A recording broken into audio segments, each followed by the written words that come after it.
Well, we have a reptile edition of Wild Wednesday right now, and we have Drew Schulz from, what is it, the Learning Zoo? Yes. Which is where? We are just outside of Conroe and the Woodlands, so about 40 minutes up I-45. Okay, now, you brought a very interesting creature here.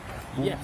Now, I know what an iguana looks like, but this is a particular iguana, a rock iguana? Yes, so he is a rock iguana or a blue iguana. These guys are only found in the Cayman Islands in the Caribbean. And unlike the green iguanas you see in Mexico and Central America, they don't have any natural predators. There's nothing that hunts them in the wild, so they're very calm. Unfortunately, these guys are endangered. In the wild, they eat leaves, flowers, fruit, so they're herbivores, they're vegetarians, but cats and dogs have been introduced to the Cayman Islands, and they've been a big problem for them. In the early 2000s, there were actually only about 15 or 20 of these guys left in the wild. So they were one of the rarest lizards on Earth at that point. They really do look prehistoric, though, with the spines on the back. Exactly, yeah, and these spines aren't there for defense because they don't have anything hunting them. They're actually there to make him look larger. So he'll make those spines stand up to kind of increase his size and impress or scare off rival males, chase them out of his territory or away from his females. But he's very sweet in actuality. He's just kind of nibbling at that iguana chow right now. But he's very smart. People are surprised by that, but he recognizes individual people. So he gets very excited when he sees me coming. Okay, now you have another type lizard that you're going to be showing us. Yes, we have an Asian water monitor. And I can go ahead and get him out. But I'll put Ajax back so that he doesn't have any problems with Toothless. There you go. Looks like he doesn't want to stay.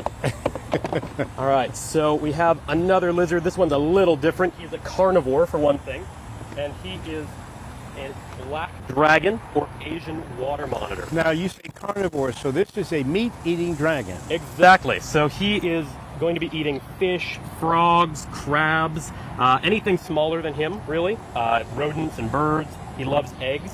And they live in Southeast Asia, so they'll live along rivers and lakes. And they're very close cousins of Komodo dragons. He's only a year old, so he'll get larger than this, about 6 to 7 feet and 40 or 50 pounds when he's full grown. So very big lizard. And they're called monitor lizards because they are extremely observant. They're always watching their environment. You can see that forked tongue flicking in and out. He's smelling what's around him. They have excellent hearing and fantastic eyesight. So it's very hard to sneak up on these guys in the wild. And he's shedding his skin. You can see those scales there. He's still growing very quickly. So as he grows, his skin will peel off and be replaced by new, slightly larger scales. Now, this particular lizard is, you said carnivorous, so it does not eat plants? Right. He's not going to be an herbivore at all? Yeah, not interested in fruit or leaves at all. If it moves and it's smaller than him, he'll try to eat it. Is that right? Now, you've got one other creature that you need to show us. Yes, so he is from Southeast Asia, and so is our last animal. But he doesn't want to go back. Let's see if we can get him off the tablecloth. There we go. Thank you, Toothless. So our last animal is named Apollo. You're having a little bit of a problem with this one. He doesn't want to share the limelight. There you go. All right, so our last animal is Apollo. He is a reticulated python, and these are the longest snakes in the world. They're a constrictor, so they don't have venom. They wrap their prey up instead. And in the wild, he would be eating things like rats, rabbits, birds, monkeys, bats.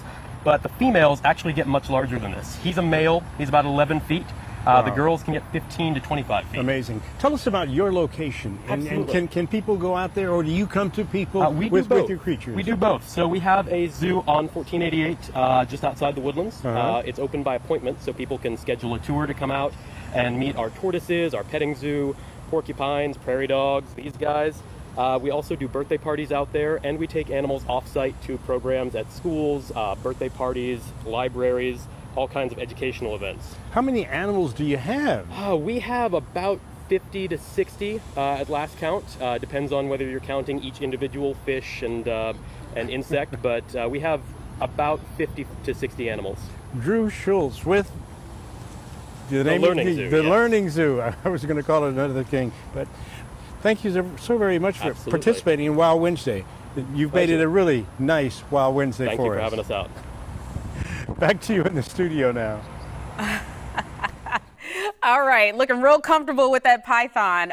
Mike, we can tell Drew to go ahead and hold off like before he leaves so you can pet the python or hold it. I like them, yeah. Or you got the meat-eating dragon too. Yeah, you got the meat-eating dragon.